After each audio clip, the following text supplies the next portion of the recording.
months of 2017, there's been a growing sort of revitalization of the sanctuary movement. So more and more congregations across the country have decided to open up their houses of worship to provide sanctuary for immigrants who are facing deportation.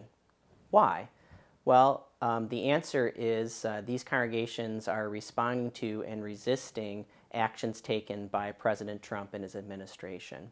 So in the opening days of President Trump's administration, he issued an executive order that increased immigration enforcement, detainment, and deportation. And then a few weeks after that, our Department of Homeland Security issued several memorandums about how they would execute these policies. According to my colleagues at Church World Service, these executive orders and the memorandums had the following effects. They target all of our undocumented community members. So in the past, immigration enforcement really targeted immigrants who were undocumented and had committed a serious crime. The change is that now the estimated 11 million undocumented immigrants are now all being targeted for detainment and deportation. Second, it really strengthens and militarizes our border communities. So DHS says that they're going to hire 5,000 new Customs and Border Patrol officers and 10,000 immigration custom enforcement officers, in addition to building a wall on our southern border. Third, it penalizes asylum seekers and family members who help children seek safety. So there's increased restrictions around who can apply for asylum, and also increased penalties around family members who might pay for someone to bring their child from a country to be reunited. It also requires local police to serve as immigration agents. So it reinstates two programs, one that has a weird name, it's called 287G, and another called Secure Communities. In the past, both these programs were stopped because of concerns around racial profiling. The executive orders and the DHS memorandums would reinstate both of these programs. And then finally, the DHS memorandums talk about starting a new division that would track all of the crimes perpetrated by immigrants and post these publicly, which in my personal opinion and other immigrant advocates would just perpetuate false narratives about immigrants and continue to criminalize immigrants. So, under President Obama, deportation was at its highest, but now President Trump has really charted a path to increase this.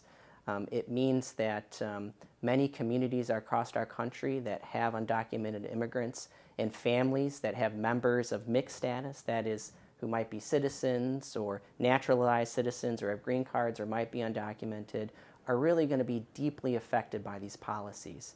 The policies will have the effect of tearing families apart, of really weakening families as the primary breadwinner might be detained or deported. And really, it's all of us, all of our local communities that bear that cost. So for many congregations, they see the moral and humane response and resistance to these policies in providing sanctuary. From my personal opinion, there's a lot of myths about immigrants. Myths that immigrants are criminals, that they're here to steal American jobs, that they are collecting massive amounts of social welfare, and that they're here to destabilize our nation's safety, economy, and culture. I do really see these mainly as myths that are perpetuated to both criminalize and continue to sort of dehumanize immigrants. In my experience, most immigrants are here in search of a better life. They have a solid belief in what we would traditionally call the American dream, that if you work hard and take advantage of opportunities, you can build a better life for yourself, but particularly for your children and grandchildren. What we find is that immigrants tend to be slightly more employed than our native-born population. Immigrants tend to be entrepreneurs and start small businesses that actually create jobs for American native-born citizens. immigrants and both documented and undocumented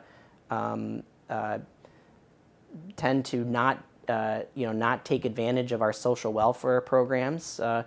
In fact, undocumented immigrants don't have access to a lot of our social welfare programs because of their status.